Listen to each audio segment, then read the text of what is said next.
Hi అండి అందరికీ. ఇది కృష్ణాష్టమి రోజు మా ఇంట్లో ఇది అమ్మాయి అనుకుంటున్నారేమో, కాదు మా అల్లుడు అబ్బాయి. వాడికి అమ్మాయి గెటప్ అంటే చాలా ఇష్టము.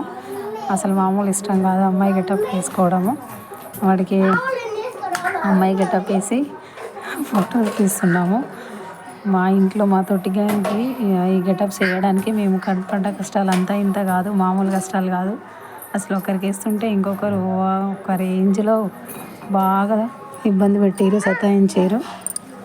ఇది మా చిన్న పాప, ఆమెకు కూడా గెటప్ వేసినాం, కృష్ణుడు గెటప్ వేసినాం. బట్ ఒకటి చున్నీ వేసి గోపికలకు ఫోటో తీయాలని చెప్పి ఆమెకు ఫోటో తీసాము.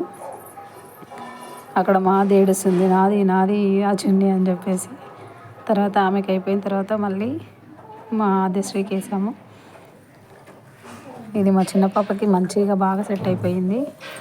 కాకపోతే ఆమె ఎంత సైలెంట్గా కూర్చుందో చూడండి. అసలు ఇక్కడ మా ఆద్యనే ఏడుస్తుంది, నాది నాది నాకు ఇవ్వండి అని. ఇది మా ఆద్య గోపిక వస్తుంది, గోపికమ్మ. తర్వాత మా కృష్ణుడు కన్నయ్య. ఇందాక ఫస్ట్ అమ్మాయి గెటప్ ఉన్న వీడే. తర్వాత ఈమె మా పెద్ద కోడలు. ఈమెకు గోపిక వేషం వేసినాము. చిన్న కోడలికి కన్నయ్య కృష్ణుడు వేషం వేసాము వీళ్ళిద్దరికి. ఈమె గోపిక, ఆమె కృష్ణుడు, ఇద్దరు అక్క చెల్లెళ్ళు. చిన్న పాప పెద్ద పాప, వీళ్ళిద్దరు గోపిక అండ్ కృష్ణుడు వేసాము, గెటప్ వేసాము. వీళ్ళిద్దరు బాగానే ఓకే. వీళ్ళిద్దరు మంచిగా ఎక్కువ సతాయించారు. రెడీ చేయడానికైనా దేనికైనా మంచిగా రెడీ అవుతారు చేసినంత వరకు. అంటే ఎక్కువ ఇబ్బంది పెట్టారు అన్నట్టు.